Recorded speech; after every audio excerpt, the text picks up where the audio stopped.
Hi hello ഇന്നൊരു Sunday ആയിട്ട് ബ്രോഡ്വേയിൽ പോകാമെന്ന് പറഞ്ഞ് ഞാനും നന്ദന ഇറങ്ങി. ഒടുക്കത്തെ വെയിലായിരുന്നു. നൈറ്റ് ഷിഫ്റ്റ് ആയതുകൊണ്ട് വെയിൽ താങ്ങാനേ പറ്റത്തില്ല. അങ്ങനെ ബ്രോഡ്വേയിലെത്തി. നോർത്ത് ഇന്ത്യൻസ് ആയിരുന്നു കൂടുതലും. നല്ല തിരക്കും ഉണ്ടായിരുന്നു. ഈ കാണുന്ന മേക്കപ്പ് പ്രൊഡക്ട്സിനൊക്കെ 10 രൂപ. ആൾക്കാർ എന്ത് ധൈര്യത്തിൽ ഇത് വാങ്ങുന്നതെന്ന് മനസ്സിലായില്ല. സ്റ്റുഡിയോ എന്ന് എഴുതിയിട്ടുള്ള പ്രൈസ് ടാഗുള്ള ഷർട്ടൊക്കെ.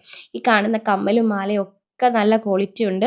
ആൻഡ് ഇത് അത്യാവശ്യം റേറ്റ് ഒക്കെ പറയും. നമ്മൾ ബാർഗെയിൻ ചെയ്ത് ഒരു പകുതി റേറ്റിൽ നിന്ന് തുടങ്ങിയാൽ നല്ല നല്ല വേർത്തായിട്ട് നല്ല സാധനങ്ങൾ വാങ്ങിക്കാൻ പറ്റും. പിന്നെ അടുത്ത ഈ ഷോപ്പ് കാണുന്നത് നല്ല സാധനങ്ങളാണ് അവിടുത്തെ എല്ലാം. ഈ ടോപ്സൊക്കെ ഞാൻ ചോദിച്ചപ്പോൾ എല്ലാം 300-ന് ഉള്ളിൽ തന്നെ നമുക്ക് കിട്ടും.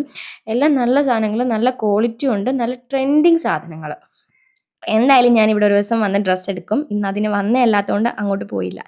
പിന്നെ ഹോട്ട് ചോക്ലേറ്റ് ഫ്രീ സാമ്പിൾ കൊടുക്കുന്നുണ്ട്. ഈ ചേട്ടൻ ഇങ്ങനെ വിളിക്കുമായിരുന്നു. അങ്ങനെ ചെന്നത്. അപ്പോൾ ഹോം മെയ്ഡായിട്ട് ചേട്ടൻ്റെ മോളെന്തോ ഉണ്ടാക്കി കൊടുക്കുന്നതാണ്. ഹോട്ട് ചോക്ലേറ്റിൻ്റെ ഫാൻ അത്ര അല്ലാണ്ട് ഞങ്ങളത് വാങ്ങിക്കാൻ നിന്നില്ല. ഇത് ഫ്രീ സാമ്പിളായിട്ട് തന്നതുകൊണ്ട് കഴിച്ചതാണ്. അങ്ങനെ ഈ ബണ്ണ് വാങ്ങി. 50 റുപ്പീസേ ഉള്ളൂ. ഡിപ്പ് വരെ ഉണ്ട്.